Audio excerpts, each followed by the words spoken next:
Bonjour à tous et bienvenue dans cette nouvelle chronique des lois. Le programme d'aujourd'hui, il est plus large que d'habitude, mais je vous rassure, on va s'amuser quand même. La première loi que je vais aborder, c'est le fait qu'il est possible de rédiger un chèque sur du papier toilette ou tout support papier. C'est une loi qui est plutôt connue et que je connaissais d'ailleurs avant de rédiger cette émission, mais elle m'interroge. Je ne suis pas sûre que si vous vous pointez à la banque avec un bout de papier toilette en guise de chèque, on vous prenne très au sérieux en fait. C'est pas pour rien que les chéquiers ils existent. Je vous l'accorde, faire un chèque et surtout payer en chèque, c'est beaucoup moins d'actualité et c'est plus très fréquent. J'ai pas de chéquier au vu de mon âge et j'ai surtout aucune raison de payer en chèque. Du coup, mon point de vue, il se base seulement sur l'observation de mes proches. Je ne sais pas si c'est vrai, mais c'est pas très fréquent. Pour des petites sommes, il me semble, d'utiliser des chèques. Et la dernière fois que j'ai vu ma mère payer en chèque, ça devait être pour payer des choses qui sont lourdes ou qui coûtaient hyper cher, genre des lits ou des meubles. Après, s'il faut être pragmatique, c'est une loi qui est pratique quand on n'a pas le fameux chéquier dont je parle. J'ai conscience que cette loi et ce début d'émission, c'est moins fauchon que d'habitude, mais je vous rassure que ça va être très intéressant quand même et aussi fun. Par contre, je ne me suis pas intéressée au fait que l'on peut utiliser n'importe quel support papier. J'ai pris l'exemple du papier toilette, mais il n'y a pas que ça. Je trouve ça fou en fait que n'importe quelle chose qui se tienne un minimum, puisqu'il faut que ça ressemble à quelque chose, puisse être utilisée en guise de chèque. Bon, le scénario il est quand même improbable. Après, quand j'imagine la scène, ça me fait rire.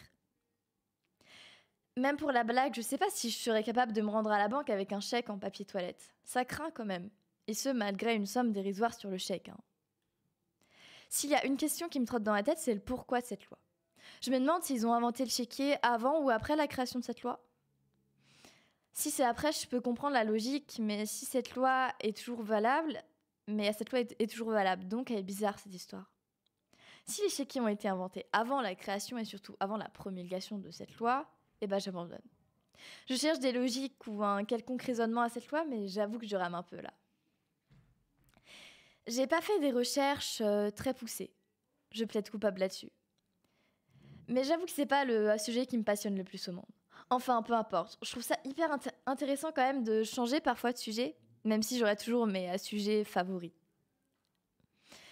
Que dire d'autre ? Je pense que j'ai fait le tour de mes interrogations.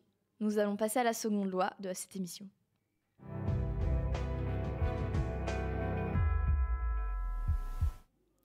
La seconde loi de cette émission, c'est l'interdiction d'être nu chez soi. C'est une loi qui est un peu connue aussi, évidemment. Mais là, je ne vais m'intéresser d'abord qu'à l'intitulé. Et si on ne voit que l'intitulé, c'est bizarre. Au premier abord, cette loi, elle nous dit qu'on ne peut pas se laver nu ou simplement être dans sa salle de bain en paix. Cela n'a pas de sens. Bon, on va rétablir la vérité derrière cet intitulé un peu trop énigmatique. En réalité, si vous n'êtes pas complètement nu devant une fenêtre ou qu'un voisin ne peut pas vous... Et si vous êtes totalement nu devant une fenêtre et qu'un voisin peut vous voir, il peut porter plainte pour exhibitionniste.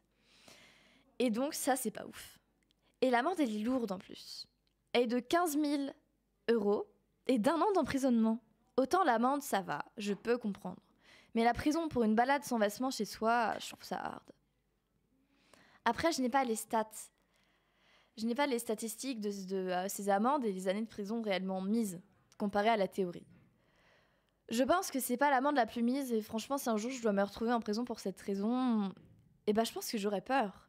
Franchement, ça craint de se retrouver en prison avec des gens qui ont commis des réels délits.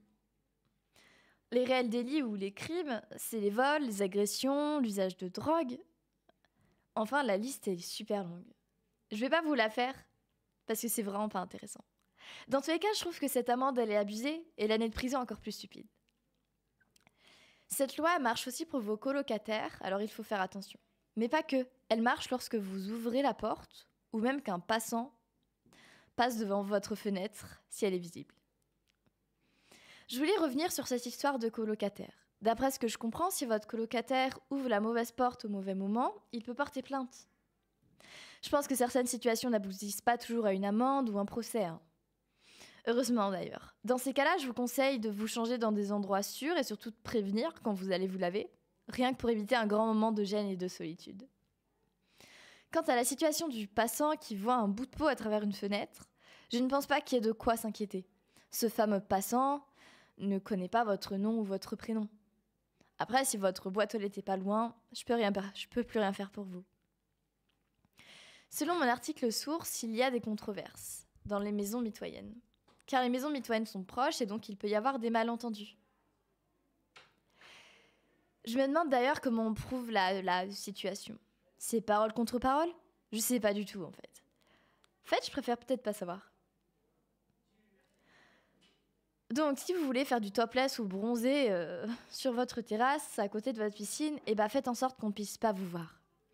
Je ne dis pas que c'est impossible, hein. Si vous avez un extérieur qui est isolé dans tous les angles et dans tous les coins, d'accord. Mais dans tous les cas, je vous déconseille cette pratique. Ça évite d'avoir froid et surtout, on sait très bien que le soleil n'est pas très conseillé pour la peau à haute dose.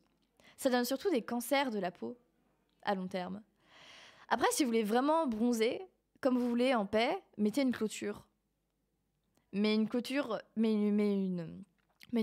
bien occultante, hein, pour préserver votre intimité.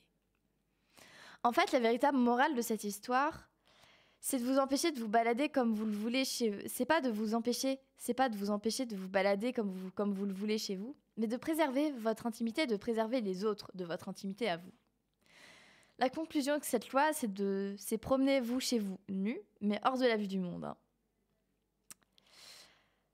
Je crois que mon émission du jour est terminée. Je suis heureuse d'avoir partagé cette chronique avec vous, même s'il était un peu plus bancal et un peu différente que d'habitude, au niveau des sujets que j'ai abordés.